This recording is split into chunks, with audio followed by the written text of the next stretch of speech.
Hi everyone, it's K-Red. Welcome back to the second and final part of the Random Pattern Project. If you missed part 1, I'll attach a link up above and in the description below, so welcome back.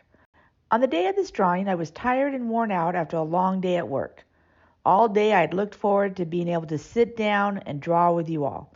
In the first video, I explained a lot of the process, so let's just pick up right where we left off. But first, here's a sneak peek of what's to come.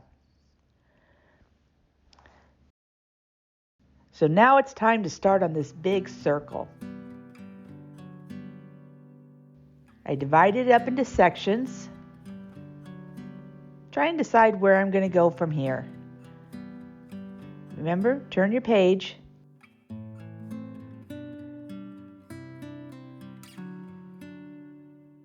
I started to make this design.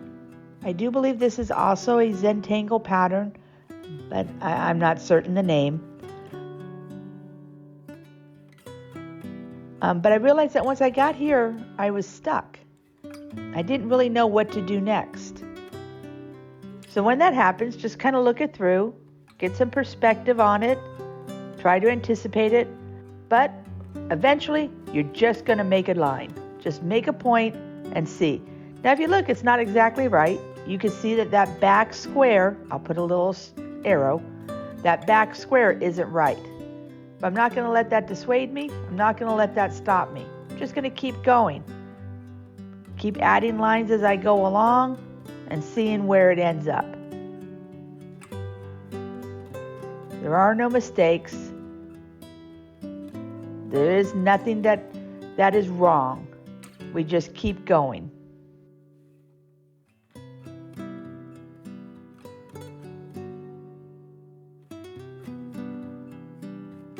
Most of the time, when you have these little mistakes, you can hyper-focus on them. But at the end, when you look at the paper as a whole, the next day when you look back at it, you'll find you'll actually have to hunt to figure out where that mistake was.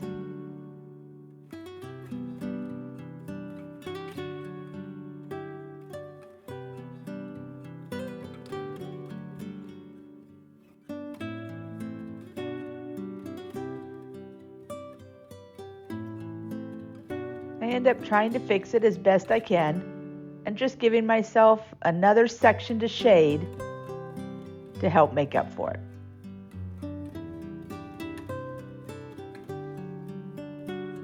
I do like this little design though. I think it turned out pretty fun. I may have to address this design again in a short and have some more fun with it because I really did enjoy it. Of course, now that I've gone to the next thing, I'm still back to where I'm having a little bit of a trouble because of that extra line that didn't belong.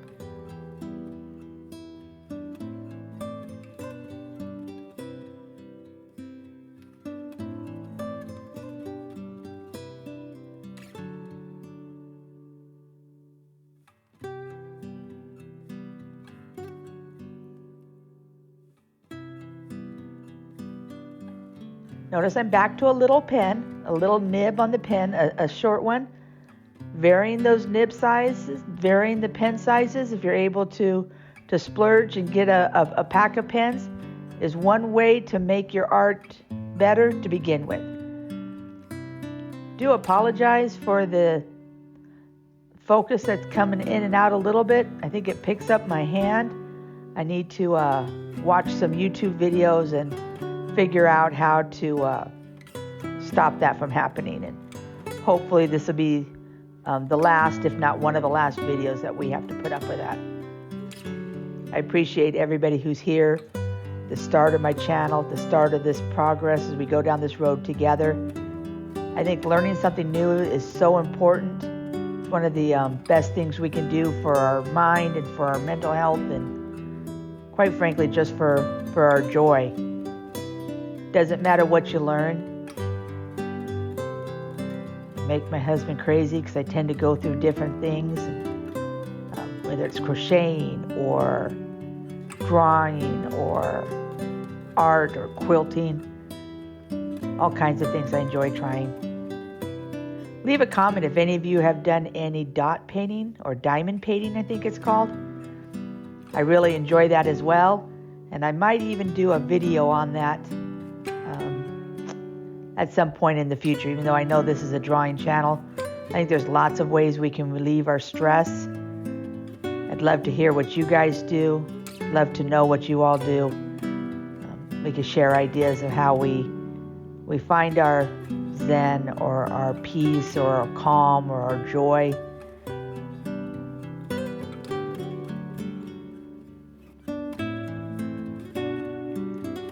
I had so much fun with these circles.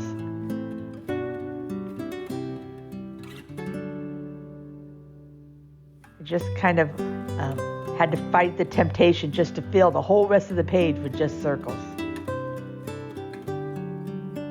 Now, of course, my freehand circles aren't always actual circles. They're many different shapes, and when I get on a roll and start doing them quickly, you'll notice I don't even close them all the time, but that's okay.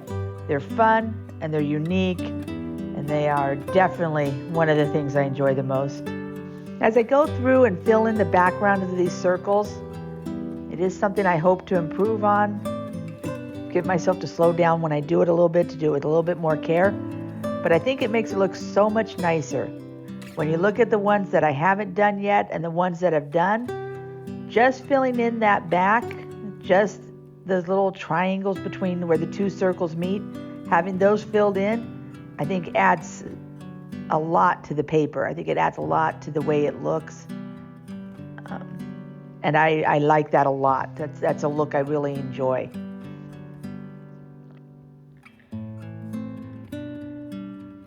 It's an easy way to take your paper to the next level.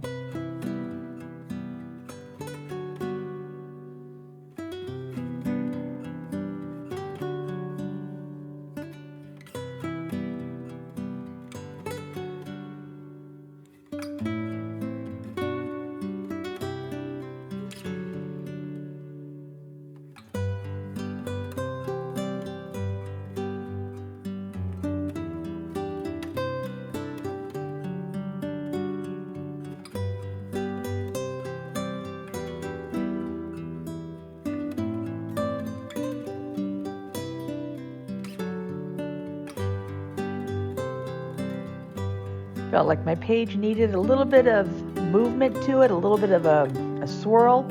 So I added these wavy columns. It took quite a bit of work for me to get them to where I liked them. I didn't follow through on my patterns well, so they're a little different. And in the end, I liked that a lot. I liked that they weren't as uniform, that some were circles and some were triangles. And it ended up, it took me a minute, but I did get that where I wanted it.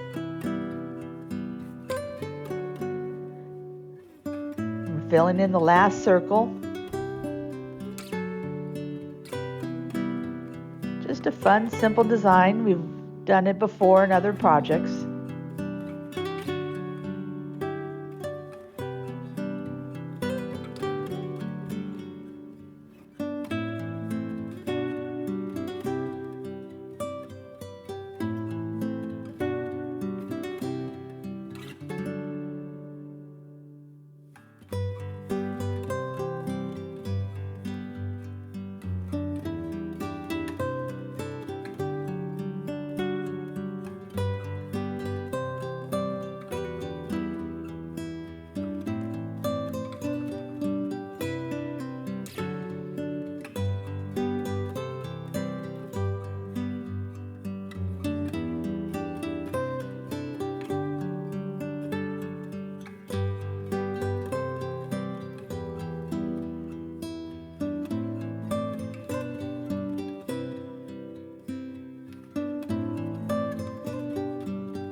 Short little lines like this, I can just do with a movement of the wrist.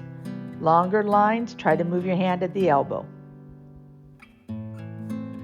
You'll find your lines really improve that way.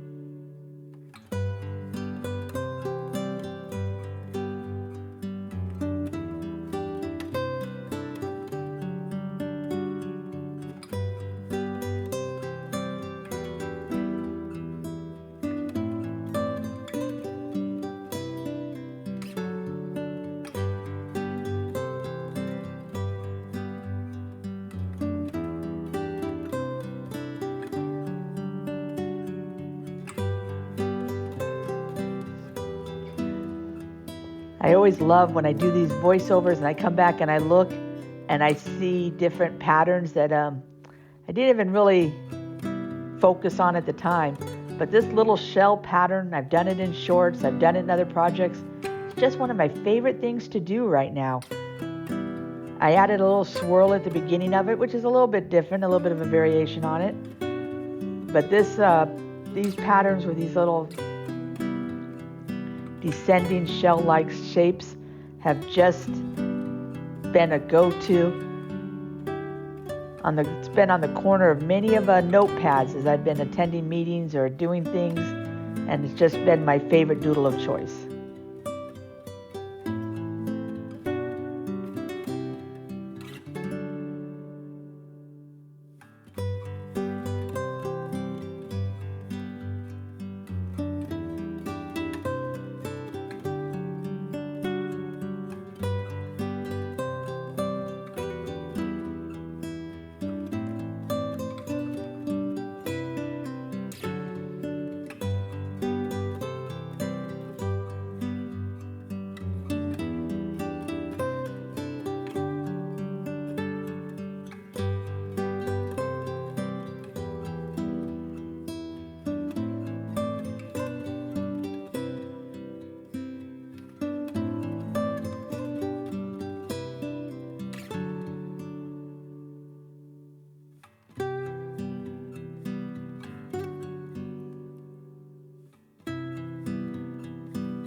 I experimented with the line divider being jagged, not as smooth as some of the others or as smooth as I attempted to make the others. The verdict is still out. I'm not sure if I like it or not. We'll just have to see.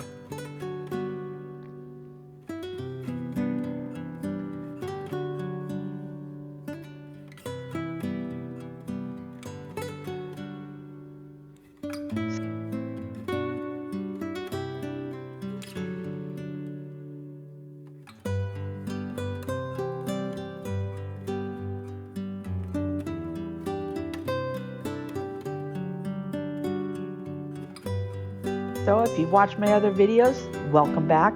Certainly glad to have you. But you've seen I've done this pattern before, but this time rather than it being 2 lines, which I would typically do, I did 3. Try to go slow. Try to make them the same width. But in the end, just enjoy yourself.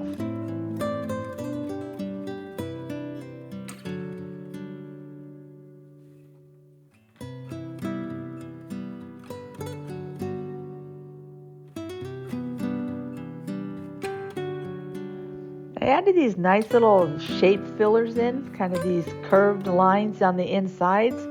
I really like them. I only wish I went back in and darkened in the corners, similar to what I did with the circles, where you go in and darken in just between the shape and the line, the little corners of it. I think that would have given it a nice pop, but for whatever reason on this date, I just didn't think of it. So when it looks like your page is full, you're not really quite done yet. Take a look at it, see what needs to be filled in, see where you can add contrast between light and dark. See if you can just add a little bit of whimsy or a little bit of character to certain parts of it. It's always one of my favorite parts where you just come in and add just little things here and there. It's also the part where you can start thinking about shading. Shading makes a huge difference. Highlights make a huge difference.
And that's it, folks. That's our paper for today. Couldn't be happier that you're here with me. Thank you again. Please do me a favor, if you'd be so kind. Hit the like button, hit the subscribe button. If you have a friend who you think would enjoy this, please share the video. As my channel grows, it's fun to see where we're going to go. Got some exciting things planned in the future. I hope you all stay safe, are doing well, and we'll see you soon. Bye.